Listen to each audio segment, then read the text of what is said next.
শিল্পীর মেম্বারশিপ বাতিল হয়ে যায়। যে শিল্পী নিজেকে শিল্পী একবার মনে করে ফেলেছে, কোনো না কোনো বিজ্ঞ সভাপতি সেক্রেটারির আমলেই কিন্তু সে শিল্পী হয়েছিল এই সমিতি। তো এটাকে যারা বয়কট করছেন, কিভাবে করছেন, কেন করছেন, এই রিজনগুলো আসলে এখনো আমি ক্লিয়ার না। আমি সমিতিতে যখন ইলেক্টেড মেম্বার হয়ে যদি ইনশাল্লাহ বুঝতে পারি, অবশ্যই এই ব্যাপারগুলো খেয়াল রাখবো। এবং একটা সময় তো এফডিসিতে আপনার যাতায়াত ছিল, অবাধ যাতায়াত যেটাকে বলা চলে, কিন্তু মাঝে আপনাকে দেখা যায় না, সিনে পর্দায়ও দেখা যায় না, এফডিসিতেও দেখা যায় না। আসলে কি অভিমানের জায়গা থেকেই এফডিসি থেকে একটু মুখ ফিরিয়ে নেওয়া, বিষয়টা কেমন? না না, সেটা নয়। এফডিসি তো আর এমন না যে রেগুলার একটা আসার জায়গা। এখানে কাজ না থাকলে আসলে শিল্পীরা কমই আসে, যেহেতু কাজ ছিল না সেহেতু আসা হয়নি।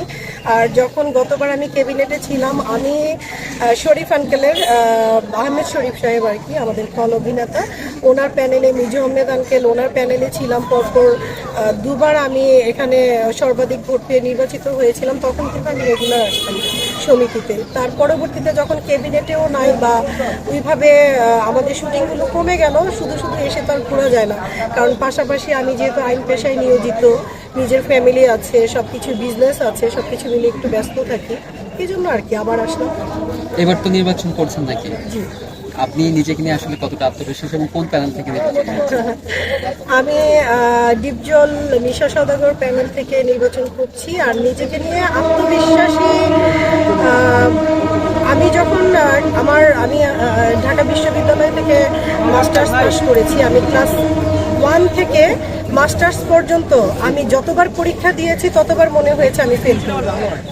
যতবার পরীক্ষা দিয়েছি ততবারই আমি বলতাম আগের দিন ফেল করবো, কিভাবে যেন কিছু কিছু পরীক্ষায় হাইয়েস্ট মার্ক পেয়ে গেছি। তো এটাই আমি এবারও মনে হচ্ছে যে আমার সাথে শিল্পীদের অনেক দূরত্ব বেড়ে গেছে কিনা। আমি অনেকদিন পরে এসেছি, কিন্তু আমি যখন এফডিসিতে পা রাখি দেখা যায় আমার পরিবারটা না পরিবারই আছে। মানে আমি মনে হয় একটু ব্যর্থ, যে আমি মনে হয় একটু নিজেকে দূরত্ব করে রাখি। এই মানুষগুলো আমাকে আগের মতন ভালোবাসে, আমাদের রত্না, আমার রত্না বলে আমাকে জড়িয়ে ধরে। তো এই পরিবার, এই শিল্পী পরিবার হচ্ছে, আমি এখানে বড় হয়েছি, এই মাটিটা আমার খুব চেনা জানা মাটি। আমি বলবো যে আমার কেউ আমার বন্ধু, কেউ আমার মা, কেউ আমার ভাই, কেউ আমার বোন, এরকম। তো তাদের কাছ থেকে ভোট প্রাপ্তি, এটা হচ্ছে আমার ন্যায্য অধিকার আমি মনে করি।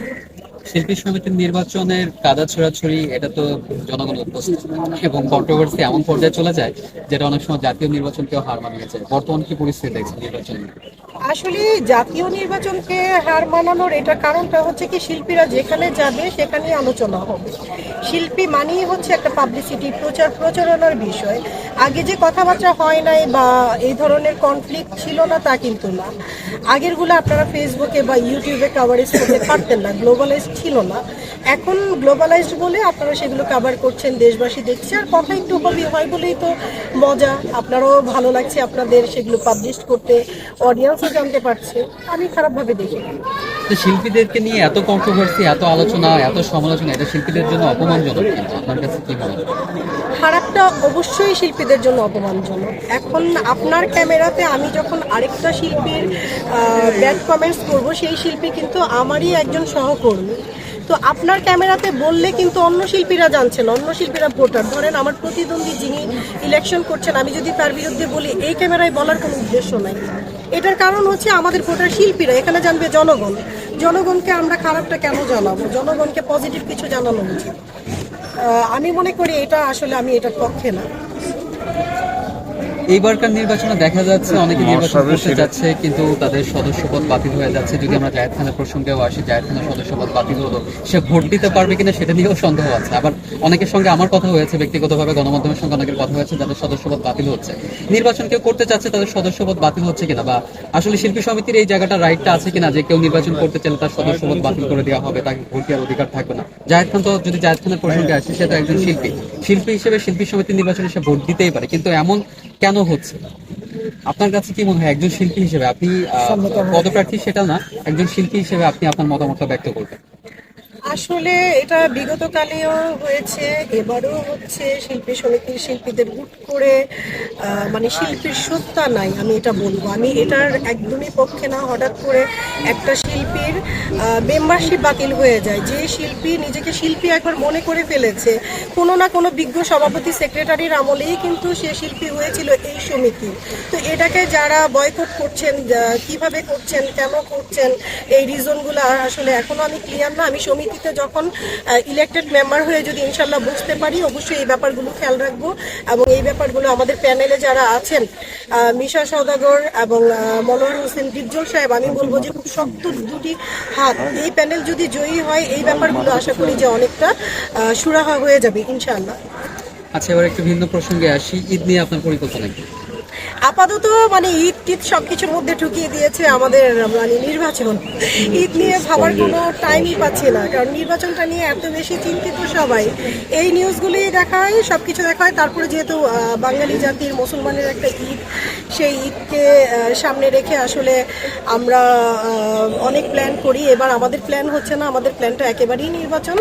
আর যারা আছেন, যারা ঈদের আমেজে আছেন, সবার জন্য ঈদ মোবারক।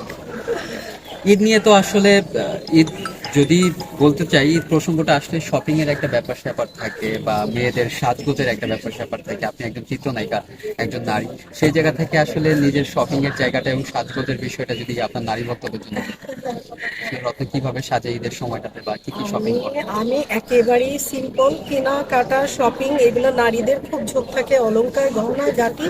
আমার ছোটবেলা থেকে কেন যেন আমার প্রচন্ড বই কেনার শখ, এই জন্যই মনে হয় পড়াশোনাটা হয়েছে। স্পেসিফিক ভাবে ঈদকে কেন্দ্র করে কোনো কেনাকাটা আমার হয়নি, যা হয়েছে পড়ে ফেলেছি। এখন সামনে আর কয়েকদিন বাকি আছে, হবে কিনা এখনো জানি না। সিনেপ্রেমীরা আপনাকে পর্দায় দেখতে পাবে কবে? ইনশাল্লাহ সামনে কিশোর গ্যাংস্টার আসছে, আর এভাবে তো রেগুলারই দেখতে পাচ্ছি ইনশাল্লাহ। এভাবে তো আসলে দর্শক আপনাকে সিনে পর্দায় দেখে অভ্যস্ত, স্ক্রিনে দেখে অভ্যস্ত, কিন্তু আপনি এতটা ইরেগুলার কেন? নিজের ব্যক্তিগত জায়গা থেকে নাকি অন্য কোনো কারণ? না, এটা কিন্তু আমি ইরেগুলার না। যারা চলচ্চিত্রের একদম শেখরের শিল্পী, শাবনূর আপু বলেন, মৌসুমী আপু বলেন, পপি আপু বলেন, পূর্ণিমা আপু বলেন, ওনাদের পর্যন্ত আমি বলবো যে এই শিল্পীগুলাকেও কিন্তু আমরা দেখতে পাচ্ছি না। এটার কারণ হচ্ছে সেইভাবে ছবি হচ্ছে না, হলে আবার দেখতে পারবেন। এটা কিন্তু দোষ আমাদের না। অনেকে প্রশ্ন করে যে আপনি ঘরে বসে কেন, আপনাকে নেয় না। আসলে ছবি হয় না, ইন্ডাস্ট্রি কিন্তু দাঁড়িয়ে আছে, আমরা কিন্তু দাঁড়িয়ে আছি, ইন্ডাস্ট্রিটা বসে গেছে। এখন যে পরিমাণ ছবি হচ্ছে, এই যে বছরে 2-4টা ছবি উল্লেখযোগ্য হচ্ছে, এগুলো কিন্তু আসলে আমাদের প্রত্যাশা না। যেখানে সপ্তাহে 2-4টা করে ছবি রিলিজ হতো, আবার যখন ওভাবে কাজ হবে, ইন্ডাস্ট্রিটা ঠিক হবে, অবশ্যই ভালো গল্পের জন্য ভালো অভিনেতা অভিনেত্রী ডাক করবে, আমরা আবার ব্যাক করবো।